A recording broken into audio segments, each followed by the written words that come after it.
주 이름으로 또한 부탁을 드리고 그렇게 될 줄 믿습니다. 아멘. 지난주 부활절 주보에 내 영혼은 안녕하십니까? 안녕하신가? 라는 그런 인사글을 주보 표면에다가 표지에다가 실었습니다. 옆 사람한테 한번 물어보시기 바랍니다. 우리 집사님, 권사님, 성도님 영혼은 안녕하신가요? 질문해 보시기 바랍니다. 안녕하신가요?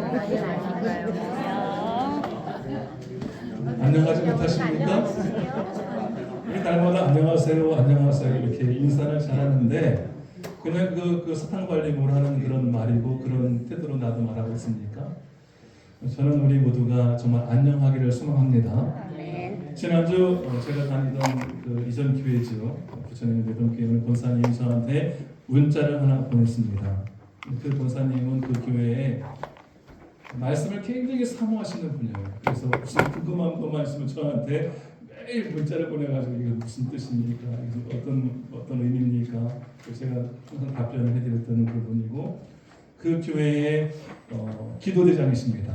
중부기도위원장님이신데 그래서 그 교회 전반적으로 일어나고 있는 작은 일부터 시작해서 한우 그리고 교회 나라와 민족 전체를 위해서 기도를 총괄하시는 분이십니다. 그분이 저한테 문자를 보내왔어요. 길게 문자 보내왔는데 그냥 한 줄만 제가 읽어드리면은 이렇게 했습니다. 목사님 안녕히 계시지요? 은혜롭고 행복하게 잘 계시지요? 이렇게 수도를 쓰면서 글을 보내왔어요. 그래서 제가 뭐라고 대답했을까요? 제가 이렇게 대답했습니다. 저는 안녕히 계신 게 아니라 안녕에 있어요. 저희 집 주소가 안녕동입니다. 네? 네, 발음이 다른 게 완전 다른 겁니다. 저는 안녕에 있습니다. 이렇게 했습니다. 우리 모든 성도님들 우리가 보통에 수길이 보통이 있지만은 또 안녕동이 있는데 우리 지역에 안녕동이 있으니까 우리 모두가 안녕하시길 바랍니다. 여러분 그렇지만은 우리가 안녕동에 살다고 내가 안녕한 것은 아니지요. 내가 교회에 다닌다고 해서 내가 안녕한 것도 아닙니다. 하지만 분명한 것은 우리 하나님은 우리 주님 우리가 안녕하길 원하십니다. 그것이 가장 또 바람 가운데 한 부분입니다. 부활하신 예수님이 처음 나타나셔서 제자들에게 할 말이 얼마나 많이 있겠습니까? 그 많은 말들을 하지 않고 첫 번째 하는 말이 첫 부활의 메시지는 안녕하냐 그런 말이었습니다. 다른 말로 말하면 평안하냐 그 얘기였었어요. 고쳐 말하면 안녕하냐 이런 얘기입니다. 여러분 안녕하십니까? 내가 지금 안녕하지 않다라고 하는 그런 부분들은 또 거꾸로 역으로 생각해보면 내가 부활의 주님을 온전히 경험하지 못하고 있구나 그런 또한 예를 할 수 있습니다. 내 삶이 평안하지 않아. 왜인지 내 삶이 불안해. 그 얘기는 아직 주님을 내가 온전히 삶의 주님으로 고백하지 않은 겁니다. 그러나 내 삶의 주님을 내 삶의 구주로 고백하면 내 삶에 아무리 풍랑이 친다 할지라도 그 풍랑 속에서도 안심할 수 있는 것이 우리 인생인 것을 아시기 바랍니다. 그래서 오늘 저의 또 고백과 그리고 성도의 고백이 정말 주님 나는 만났습니다. 지금 정말 주님 한 분으로 만족합니다. 이런 고백의 길을 소망합니다. 우리가 이제 그 두 갈림길을 말할 때 역사의 갈림길과 우리 인생의 갈림길에 대해서 말할 수 있는데 역사의 갈림길은 우리가 말할 때 AD와 BC로 나누어지요. BC와 AD로 나눕니다. 아마 이거 다 아는 사실이죠. 어떤 기록 문서의 공식적인 문서 안에 AD 또 BC 또는 최근에 BCE, CE 이런 표현을 쓰기도 하는데 아무튼 우리가 잘 알고 있는 AD와 BC라는 그 사실은 다른 것의 기준을 삼은 것이 아니라 우리 주님이 기준입니다.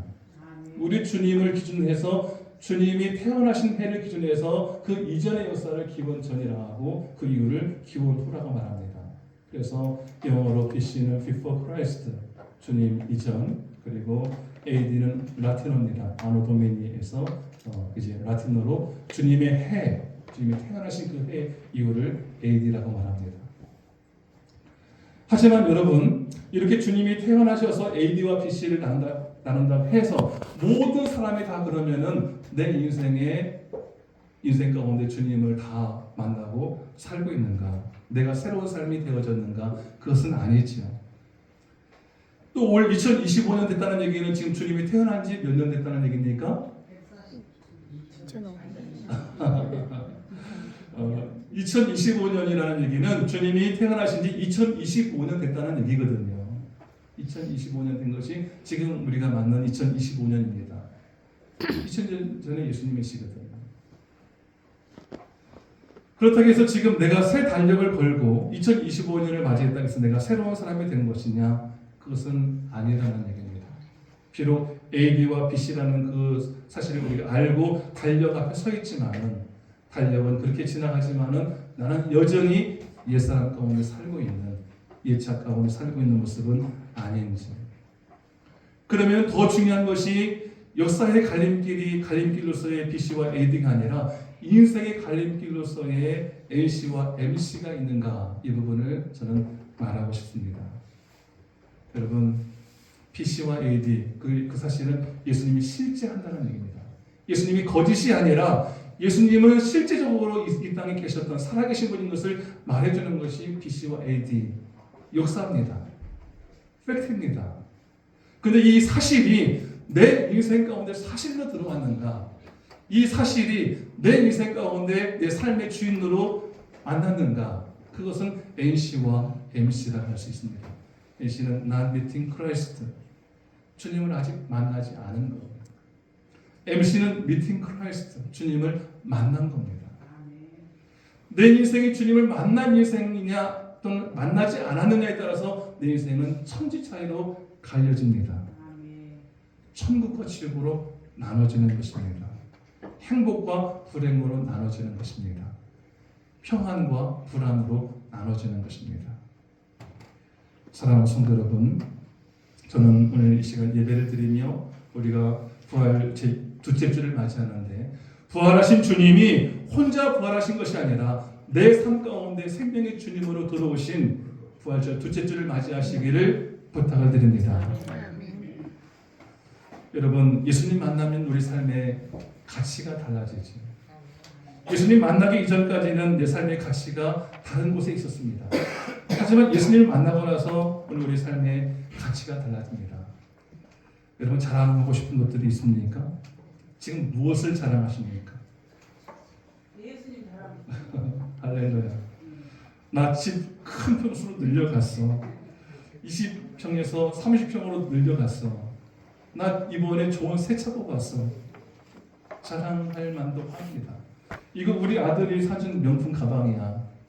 이거 우리 아들이 사준 옷이야. 이렇게 자랑할 수도 있습니다. 그리고 또 우리 어르신들은 누구 자랑할까요? 할머니, 할아버지는? 이거 요즘 핸드폰이 있어가지고 아이들이 재롱하는 것이 핸드폰에 다 들어있습니다. 그걸 실시간으로 보내주는 거예요. 그래서 이거 보면서 너무도 이뻐가지고 이거 보라고 우리 손자라고 돈 내고 자랑해야 될 상황이 돼버린 겁니다. 그렇게 자랑을 합니다. 그래요. 감사한 일이죠. 나한테 자랑할 것이라는 것은 감사한 일이에요. 그러나 감사한 일이지 그것이 내 인생을 결정하는 것은 아닙니다. 내가 자랑하는 것이 내 인생을 결정하는 것은 아닙니다. 감사할 조건은 맞습니다. 그러나 사도 바울이 우리에게 진정 무엇을 자랑할 것인가를 말해 주겠습니다. 빌립보서 3장 5절부터 6절 말씀을 같이 한번 읽어보도록 합니다. 빌립보서 3장 5절부터 6절입니다. 시작. 나는 8일 만에 할례를 받고 이스라엘 족속이요 베냐민 지파요 히브리인 중에 히브리인이요 율법으로는 바리새인이요 열심으로는 교회를 핍박하고 율법으로는 흠이 없는 자라. 사도 바울이 빌립보 교회를 향하여 편지를 썼고 그곳에서 이런 얘기를 하는 겁니다. 나는 8일 만에 할례를 받았다. 이스라엘 족속이고 베냐민 지파이고 히브리인 중에 히브리인이고 율법으로는 바리새인입니다. 열심으로는 교회를 핍박하고 율법으로는 흠이 없는 자다. 여러분, 최고의 자랑거리가 많은 사람이 바로 사도 바울입니다. 모든 조건을 다 갖춘 것입니다. 학력으로는 다른 말씀 본문에서는 뭐라고 말합니까? 나는 가말리엘 문화생이다. 그런 얘기를 합니다. 이 얘기는 우리나라 최고의 석학 밑에서 배웠다는 얘기입니다. 그 분을 스승으로 모시고 배웠다는 말입니다. 최고의 엘리트 교육을 받은 겁니다. 그럼 또 말하죠. 나는 다소 출생이다. 다소는 그 당시에 학문의 도시입니다. 굉장히 이제 번화한 도시, 그런 도시에서 출생한 것입니다. 우리로 말하면은 우리는 어디에서 출생했나요? 수길이, 보통리, 그렇습니까? 이 다소라는 얘기는 수길이 보통리를 말하는 것이 아니라 강남을 말하는 겁니다. 그만큼 우리가 가고 싶고 또 그렇게 살고 싶은 그런 곳이 다소라는 것입니다. 그러니 이곳이 이렇게 사도 바울은 잘할 것이 그렇게 많지요. 오늘날 계급을 수저론으로 계급 사회를 말하잖아요. 수저론으로 계급을 말할 때 우리는 무슨 수저입니까? 여기 계신 분들은 여기 금수저 계십니까? 금수저 계십니까? 저 있었으면 좋겠어요. 없는 것 같아요. 그럼 은수저 계십니까? 은수저? 적어도 몇십억 있어야 은수저 됩니다. 한 10억 정도, 10억 이상은 있어야 적어도 은수저 안에 들어갈 겁니다. 그러니까 동수저 있습니까? 또 무슨 수저가 있어요? 흑수저? 흑수저입니까? 흑수저 대부분 우리 수길이 보통리 그리고 여기 모인 우리 보통은 대부분 동수저 아니면 흑수저 거기 그 경계에 있지 않을까 그런 생각을 해봅니다. 금수저는 상위 1%입니다. 아무나 되는 게 아니죠. 근데 금수저보다 더 위에 있는 계급 상위 0.1% 다이아 수저입니다. 사도 바울은 어쩌면 다이아 수저에 속한 인생입니다. 그가 얼마나 모든 면에서 누구랑 전주었을 때 조금도 부족하지 않거든. 예? 그 젊은 나이에 최고의 권력의 자리에 오를 만큼 청년의 때 그런 사람이 사도 바울입니다. 그런 그가 오늘 성경 말씀에 보면은 내가 이제는 그런 것들을 자랑하지 않겠다 말을 하면서 이제 예수 그리스도를 만난 다음에 그가 이 모든 것들 내가 그토록 붙잡았던 것들 내가 그토록 추구했던 그 모든 것들을 해로 여기고 배설물로 여긴다 그렇게 말합니다. 여러분 배설물은 뭡니까? 배설물. 예? 배설물은 뭐예요? 우리가 흔히 말하는 스키발론이라는 뜻을 갖고 있는데 똥이나 음식 찌꺼기 또는 쓰레기가 배설물인 거예요. 오늘 우리 중에 오늘 화장실 갔다 오신 분 계십니까? 아침에 일어나서 화장실 다녀오셨나요? 그것도 안녕하신 거예요. 화장실 잘 다니는 것도 안녕한 겁니다. 네, 그거 잘 굉장히 감사한 일입니다. 화장실에 다녀오면서 이제 볼일을 큰 것을 보고 나서 밑에 쳐다보고 야 귀하다. 이걸 밖으로 하나 퍼가지고 갖고 싶은 분 계십니까? 간직하고 싶은 분 계십니까? 아니죠. 이건 그냥 내리고 싶지요. 쳐다보기도 싫지요. 그냥 빨리 물을 내리고 싶은 것이 배설물입니다. 근데 우리 가운데 갖고 싶어서 퍼가지고 이거 상에다 밥상에다 올려놓고 그것을 며칠 동안 보고 싶어서 그럴 분은 아무도 없습니다.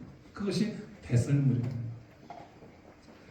근데 사도 바울은 그토록 지금까지 누렸던 그 모든 것들 나쁜 게 아닙니다. 우리가 추구하는 것들이 저희가 갖고 싶은 것들입니다. 나도 사도 바울처럼 이것도 되고 싶고 저것도 되고 싶고 했던 그 모든 것들을 뭐처럼 여겼다? 해로 여기고 똥처럼 여겼다. 오줌처럼 여겼다. 그런 말입니다. 왜요? 그 인생이 그렇게 바뀐 이유가 뭘까요?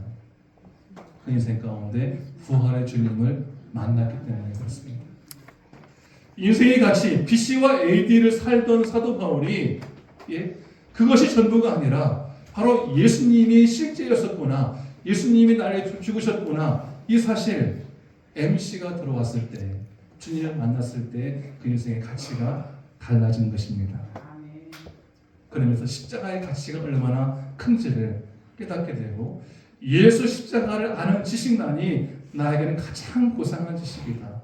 그러며 나는 오직 예수님의 십자가만을 자랑하겠노라 고백합니다. 우리 한번 14절 말씀을 한번 읽어보겠습니다. 오늘 본문의 말씀인데 14절입니다. 시작. 그러나 여기는 우리 주 예수 그리스도의 십자가 외에 결코 자랑할 것이 없으니 그리스도로 말미암아 세상이 나를 대하여 십자가에 못 박히고 어떤 세상을 대하여 그러하니라. 오직 이제는 예수 그리스도 십자가만을 자랑하겠다고 이렇게 사도 바울은 말합니다. 여러분 묻습니다. 당시 사도 바울이 살던 당시 십자가는 자랑거리였을까요? 지금 우리는 그렇게 말할 수 있어요. 지금 저희들은 그래 예수님의 십자가 정말 귀한 십자가지. 우리는 그렇게 말할 수 있지만은 사도 바울이 살던 그 당시 AD 30년 이후 그 당시에 이 십자가가 자랑거리였을까? 자랑거리가 아닙니다. 만약에 내가 오늘 저녁 때 잠을 잤는데 십자가 꿈을 꿨어. 그럼 어떤 꿈입니까? 좋은 꿈입니까? 그다음 아니 지금 말고 사도 바울이 살던 당시 만약에 지금 우리가 지금 이 시대에 돼지꿈 꾸면 어떻습니까? 우리는 좋은 꿈이라고 할 수 있겠죠. 지금 이 시대 가운데. 예? 그래서 이제 예수님 안 믿는 분들 뭘 살까요? 그날 복권을 살까요? 복권을 살까요? 그런 개념으로 바라봤을 때 당시 예수님 당시에 십자가 꿈을 꿨다. 이건 악몽입니다. 재앙입니다. 결코 자랑할 일이 아닙니다. 십자가는 당시에 왜냐하면은 자랑거리가 아니라 저주와 혐오의 상징이고 나라에 대해서 완전히 이 세력인 그런 나라의 반역자가 지는 것이 바로 십자가였기 때문에 결국 우리 가정 안에 그 누구도 십자가로 죽는 사람이 있으면 안 되는 겁니다. 그것이 당시의 십자가에 대한 개념이었습니다. 절대 자랑거리가 아니죠. 근데 오늘 성경 말씀에 6장 14절 말씀에서는 그러나 내게는 우리 주 예수 그리스도의 십자가 외에 결코 자랑할 것이 없다. 할렐루야. 네. 이건 당시에 말이 안 되는 얘기예요. 사도 바울 얘기를 그 당시 들었던 많은 사람들이 저거 무슨 얘기인가? 그렇게 의문을 가졌을 겁니다. 왜? 당시 십자가는 혐오였거든요. 입에 올리는 그 자체가 싫은 거였거든요. 근데 바울이 그렇게 싫은 십자가를 나는 자랑한다 말합니다. 그런데 거기에 조건이 있죠. 아무 십자가가 아니라 예수 그리스도의 십자가입니다. 주님의 십자가입니다. 바로 이 주님의 십자가를 통해서 바울은 십자가의 신비를 깨달았습니다. 그 신비의 내용이 크게 저는 두 가지를 봤는데 그 첫 번째는 뭐냐면은 주님을 만난 후 바울이 깨달은 십자가의 신비는 바로 하나님의 사랑의 확증입니다.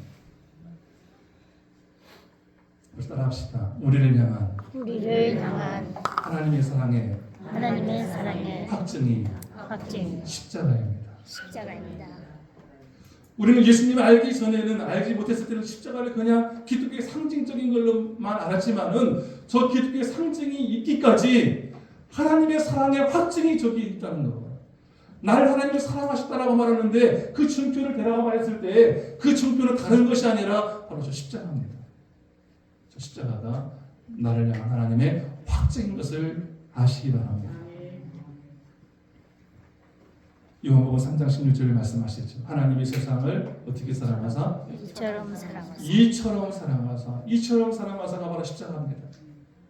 하나님이 세상을 이처럼 사랑하사 독생자를 주셨다는 겁니다.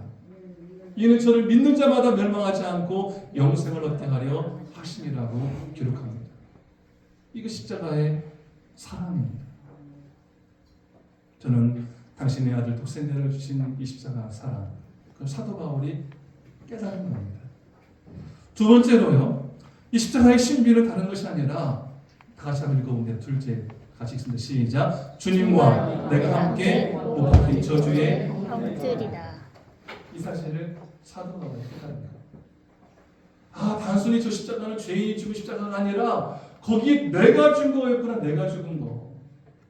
주님이 죽으실 때 바로 내가 죽었구나. 거기에 이 사실을 깨닫고 나서 저 십자가가 너무도 귀한 겁니다.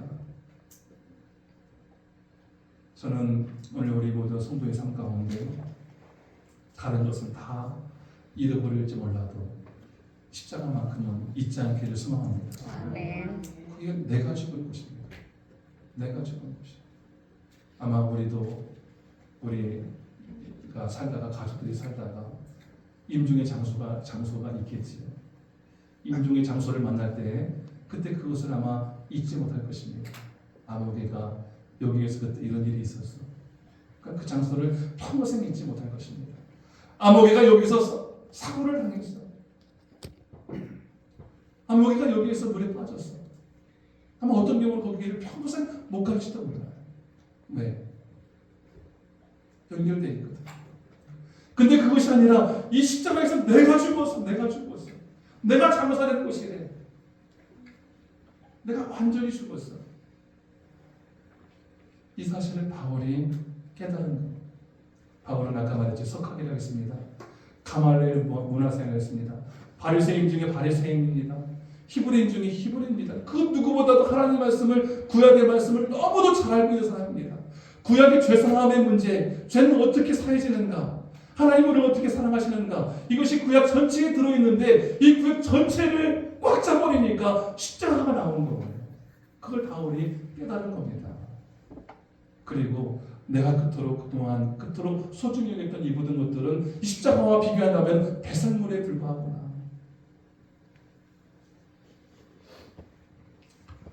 사랑하는 성도 여러분, 바울은 1500년 동안 이어온 율법, 구약의 전통이지요. 그것이 전부인 줄 알았습니다. 이 율법만 지키면은, 이 율법대로만 살기만 하면은 전부인 줄 알았습니다. 그래서 이 율법에 대해서 거부하더니 예수를 죽이려고 모함하고 예수를 믿는 자들을 죽이려고 그렇게 애를 썼는데, 그가 다메섹 도성에서 누굴 만났다고요? 부활하신 예수님을 만나는 거예요. 사울아, 사울아, 나는 내가 핍박하는 예수다. 그 사실이 그 바울의 인생을 거꾸로 뒤집어 놓은 겁니다. 이 인생의 갈림길이 거기서 결정난 것입니다. 사랑하는 성도 여러분, 여러분의 인생은 갈림길이 결정났습니까? 이전과 이후가 분명하십니까? 아멘. 내가 예수를 믿었는데도 여전히 나는 세상 길에 놓여 있어. 아직도 거기에 미련을 갖고 있어. 바울은 그걸 똥처럼 했다는 거야. 그걸 난 지금도 붙잡고 있는 거야. 그것이 귀중한 거야, 나한테. 똥이 그렇게 귀중한 거야. 사랑하는 성도 여러분, 바울은 이렇게 말하지. 그게 얼마나 귀중한 십자가인가를 우리 갈라디아서 3장 13절을 읽어봅니다. 같이 고백합니다. 시작. 그리스도께서 우리를 위하여 저주를 받은 바 되사 율법의 저주에서 우리를 속량하셨으니 기록된 바 남의 다리 사마다 저주 아래 있는 자라 하였습니다. 그리스도께서 우리를 위하여 저주를 받은 바 되사 율법의 저주에서 우리를 속량하셨다. 저 십자가가 율법을 지킨 것이 나를 구원한 것이 아니라 저 십자가가 나를 구원했구나. 이 사실을 알게 됩니다. 갈라디아서 2장 20절도 다시 고백합시다. 갈라디아서 2장 20절입니다. 시작. 내가 그리스도와 함께 십자가에 못 박혔나니 그러지 이제는 내가 사는 것이 아니요 오직 내 안에 그리스도께서 사시는 것이라. 내가 육체 가운데 사는 것은 나를 사랑하사 나를 위해 자기 자신을 버리신 하나님의 아들을 믿는 믿음 안에서 사는 것이라. 그때 그 예수님 죽은 십자가에 내가 못 박혔었구나. 내가 못 박혔구나. 그리고 이제는 내가 사는 것이, 내가 사는 것이 아니라 내 안에 계신 그리스도께서 사시는 것이구나. 이 놀라운 신비를 깨달은 것입니다. 그러며 바울은 이제는 이렇게 예수님을 자랑하겠다 말하면서 이 자랑을 단순히 이렇게 자랑하면서 살아가는데 이 자랑이 내 몸의 흔적으로 바울은 남기 시작합니다. 자랑을 넘어서서 바울의 몸에는 예수의 흔적이 들어오기 시작합니다. 여러분, 예수님의 흔적, 여러분 우리가 살면서 숨기고 싶은 흔적이 있습니까? 없습니까? 반면에 우리가 또 자랑하고 싶은 흔적들이 있습니까? 없습니까? 아마 숨기고 싶은 것들이라면은 내 약점, 숨기고 싶지요. 내 과거의 안 좋은 경험, 숨기고 싶지요. 누구 만났습니다. 교제를 합니다. 교제를 하는데 이것만큼은 드러내기 싫은 거. 내 과거의 약점을 숨기고 싶죠. 좀 평생 숨길 수 있습니다. 또는 신체적인 결함. 나한테는 이런 신체적인 결함이 있어. 이거 드러내기가 창피한 거. 숨기고 싶습니다. 또 자신의 치부. 과거에도 잘못된 어떤 치부들. 그것들이 또 싫은 거. 드러내기 싫은 겁니다. 또 어떤 문서적으로 남아있는 그 문서 안에 내 이력, 기록. 이것도 싫은 거. 반면에 자랑하고 싶은 것들이 있다고 했었지요. 아까 서두에서 말한 것처럼 많은 것들이 있습니다. 자랑하는 것들. 외적인 성공, 학력, 이력, 그리고 젊은이들은 스펙. 나는 어디에서 뭘 했고 무슨 자격증이 있고 난 지금도 이것을 하고 있고. 그런데 흉터를 자랑하고 싶은 사람은 있는가? 흉터를 자랑하고 싶은 사람은 있는가?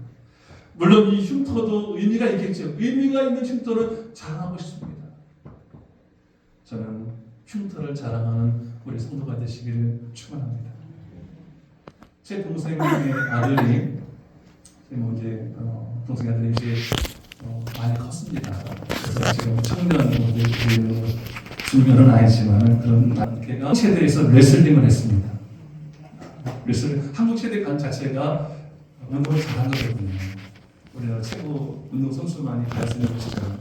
근데 물론 이제 국가대표 가서 이제 메달을 따야 되는데 거기까지는 못 갔고 이제 국내 대회에서만 우승을 여러 번 하면서 한국 체대에 가서 공부를 했고 끝나고 나서는 지금은 직업이 바뀌어서 군무원으로 생활을 하고 있는데 이 아이가 레슬링 선수잖아요. 근데 그 동생, 여동생도 레슬링 선수였습니다.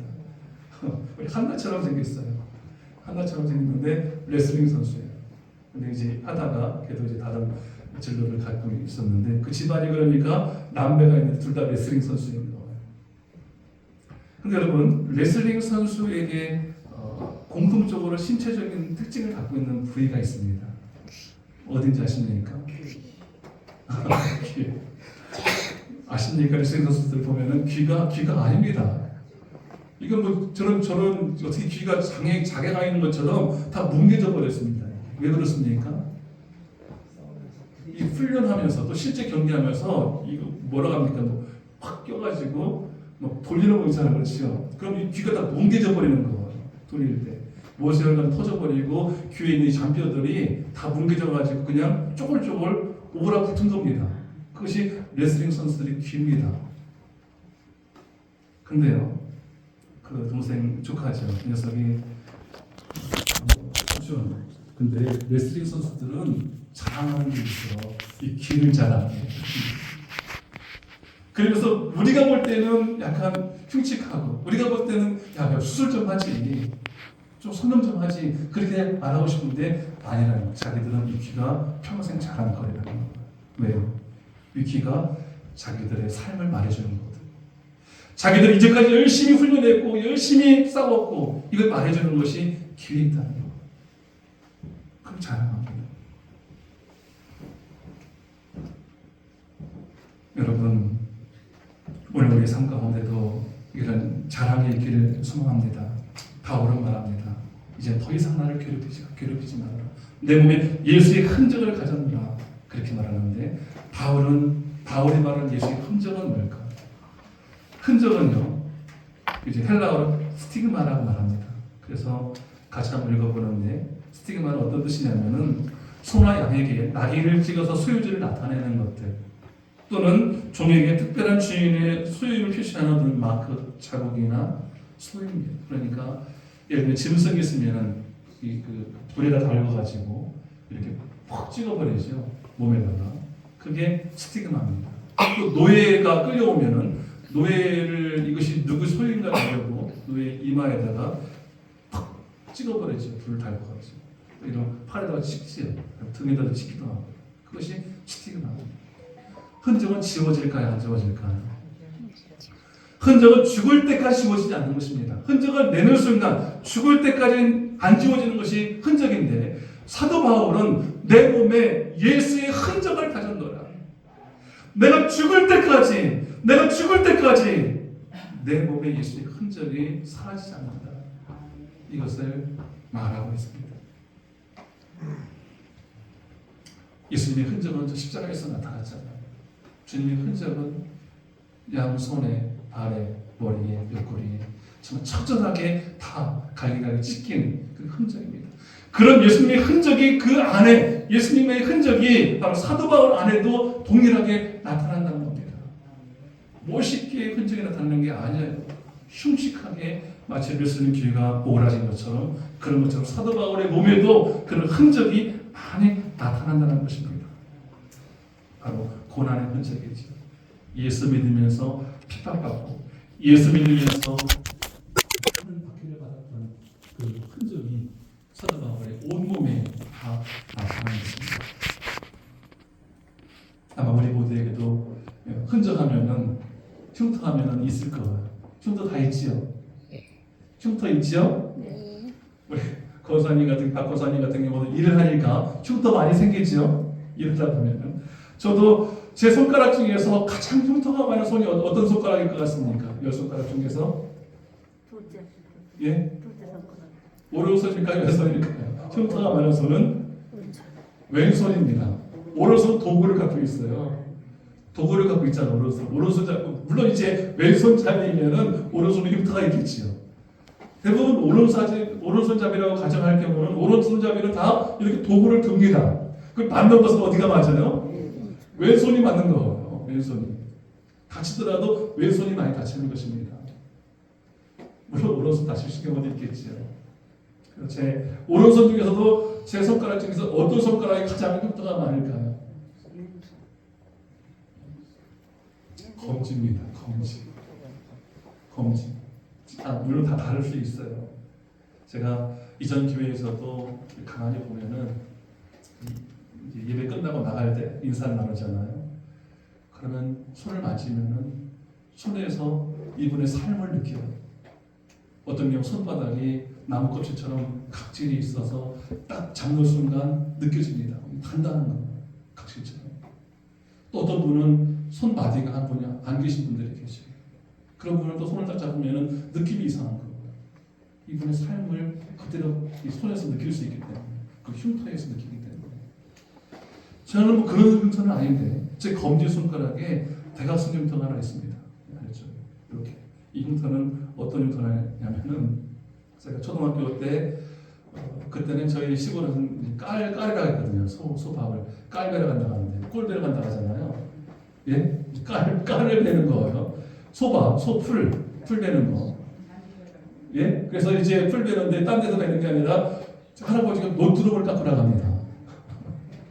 노트름을 깎으면서 깎은 풀을 가지고 손을 주는 거예요. 또 노트름 깎으러 이제 노트름 들어가가지고 초등학생이 깔을 베는 거예요. 노트름을 깎으러 갔는데 그러다가 깔을 벤 게 아니라 손을 베버리는 거예요. 그래서 손이 깊게 파였습니다. 그때. 지금도 반 정도가 이렇게 흉터가 이만큼 나와 있는데 요걸 볼 때마다 그때가 생각나는 거예요. 그때를 잊지는 못합니다. 그때 그 어린 나이 때 깔을 베가지고 그 노트를 어디 부분에서 내리쳤는데 풀을 벤 게 아니라 깔을 베가지고 손을 베가지고 피가 났던 그때. 이 손가락에는 또 이 마디에가 흉터가 또 있어요. 이 마디 흉터는 학교에서 난 흉터입니다. 조각칼로 뭘 하다가 딱 밀었는데 여기를 조각칼을 딱 밀어버린 거예요. 그래서 살집이 뚝 뜯어 나갔어요. 이 흉터를 볼 때는 또 조각칼 학교에서 다친 경험이 생각나는 거예요. 또 손가락 끝에는 그 흉터가 또 하나 있어요. 크고 이게 한마디가 참 고생 많이 했거든요. 이 한마디가 별거 아닌 것 같은데 이거 두 마디인가요? 이만큼 고생을 많이 했는데 여기 흉터는 오래된 흉터가 아닙니다. 물론 오래됐지요. 20년 정도 됐으니까. 제가 영원에서 목회하면서 건축을 하고 건축을 다 마무리했습니다. 그리고 제 머릿속에 게시판 하나 만들면 좋겠다. 게시판 하나 만들어보자 해가지고 게시판을 만들려고 건축자리 남은 것 중에서 몰딩 같은 게 있잖아요. 몰딩 있으니까 또 당시에 제 아는 친구가 이 슬라이딩 톱을 갖다 놨습니다. 지금 위에다가 이 각 잡는 거 있잖아요. 우리 권사님이 얼마 전에 저기 여기 보니까 슉 누르면은 각이 딱 잡혀가지고 잡는 거 있는데 저도 이제 그 게시판이니까 각을 잡아야 될 거 아니에요. 사각을 잡아야 돼. 그래서 이렇게 하다가 장갑을 꼈는데 장갑을 쏙 말려들어간 거예요. 그러면서 여기를 싹 쳤는데 그 순간 저는 개인적으로 야 이거 손가락 하나 없어졌나 이런 느낌이 드는 거예요. 그만큼 놀랐습니다. 장갑을 꼈기 때문에 피는 여기서 많이 나지. 바로 이걸 아파가지고 빼지도 못하고 한참 있다가 여기 살짝 벗기니까 손가락은 붙어 있더라고요. 그리고 끝부분만 파여서 한 톱날 한 밥이 여기 탁 치고 나가는 거예요. 조금만 한 5mm만 들어가도 요거 날아가는 거지. 제 안에 바로 이 손마디 한 부분에 많은 간증이 들어있습니다. 질문 드립니다. 여러분의 삶에 간증이 있습니까? 나는 예수의 흔적이 나한테 남아있습니까? 내가 지금 10년, 20년, 30년을 믿어오면서 나한테 예수의 흔적이 지금 나한테 있습니까? 나한테 누가 나한테 물으면은 내가 이런 흔적을 가지고 내가 주님을 믿었노라고 간증할 만한 그런 부분이 분명히 선명하게 있습니까? 두리뭉실한 건 말이에요. 저는 우리 중에 예수 믿으면서 핍박받으신 분들이 많이 있을 거라고 생각합니다. 가정 안에서 어려움 겪는 경우도 많이 있을 거라고 생각합니다. 그거 흔적입니다. 그걸 잘 간직하시기 바랍니다. 나중에 그 흔적이 또 쌓이면은 나중에 그 가정이 다 주께로 돌아올 줄 믿습니다. 그래서 오늘 저희 삶도 그런 삶이 되어지기를 축원합니다. 여러분 오늘 우리가 믿으면서 예수 믿으면서 꽃길만 걸을 생각하지 마시고 정말 주님이 원하시는 자라면은 고난도 받아야 된다. 사도 바울은 복음과 함께 고난 받아라. 그러면서 그 흔적을 오히려 더 깊게 또 소유하고 싶은 그 마음을 바랬습니다. 오늘 힘들지만은 이 새 삶이 힘들지만은 세상은 그렇게 스펙을 자랑거리를 찾지만은 우리 믿는 사람들은 주님 한 분을 자랑하며 그것이 고난의 길이랄지라도 내 삶이 힘들게 한달지라도 예수님의 흔적을 우리가 더 깊게 온몸으로 받아들이면서 살아가시기를 그리고 기쁨으로 충만하시기를 주의 이름으로 축원합니다. 아멘. 찬양 부르시겠습니다.